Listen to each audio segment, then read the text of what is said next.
All right, Cherokee Women, Chapter 7. We're nearing the end of the book here, and this chapter is entitled Selu Meets Eve, and it had a lot to do with the question of missionaries and their roles in and around Cherokee society. So, the transformed Cherokee, according to these missionaries, needed to be both Christian and civilized, and the first step to becoming fully civilized was to know God and the gospel, naturally, right? Um, their ignorance here is like hard to ignore. um, they wanted to make Indians English in manner, religion, and language.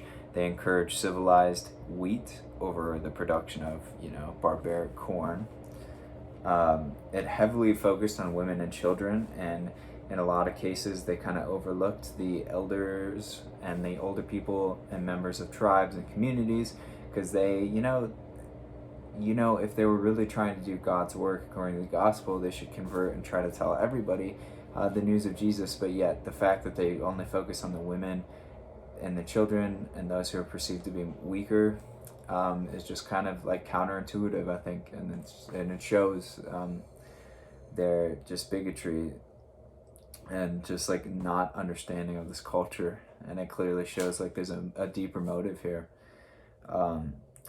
And ultimately, this was all to fulfill the role of the domestic life. So even when even when the women got sent to boarding schools, it was to help them understand their roles, and more the boys. The boys weren't as serious about the religion, but they had more autonomy when it comes to education and things they could do. But the women were basically just being prepared for domestic life. Female attendance at boarding school declined, and eventually the missionaries learned to consult the mothers because they slowly learned that this is a matriarchal society and that the fathers would come and visit. But if the kids didn't want to go and the mom said they didn't have to, then they really had no say. This chapter also later on touches on the impact of alcoholism and alcohol abuse raging and rampaging through these communities, and how traders would come and set up camp and basically profit off of this addiction that is swelling the communities. And sometimes the book described that home was a deadly place for women and children at times. There's also elements of spirituality still being practiced, and how that goes against the spirituality of the Bible and of these missionaries. And they said there was conjuring and witchcraft and spiritual realm practices for healing were still practiced, and it was controversial on both ends. Witchcraft was, which I thought was very interesting. Overall, though, we see towards the end of the chapter, although all this is happening, women still kind of refuse to give up their roles in society.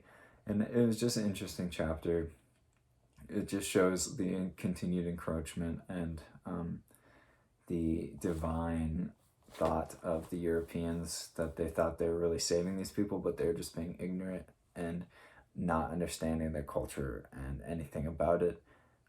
Especially the sexuality aspect. They despised that and thought they were heathens.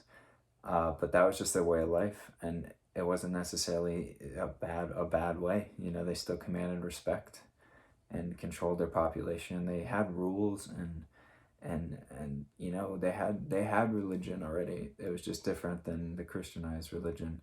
So it was just very interesting to see. But we just continue to see the encroachment of Europeans, and the question of what's going to happen. Do we assimilate or resist? Just keeps like getting more and more expanded upon. So yeah, thank you.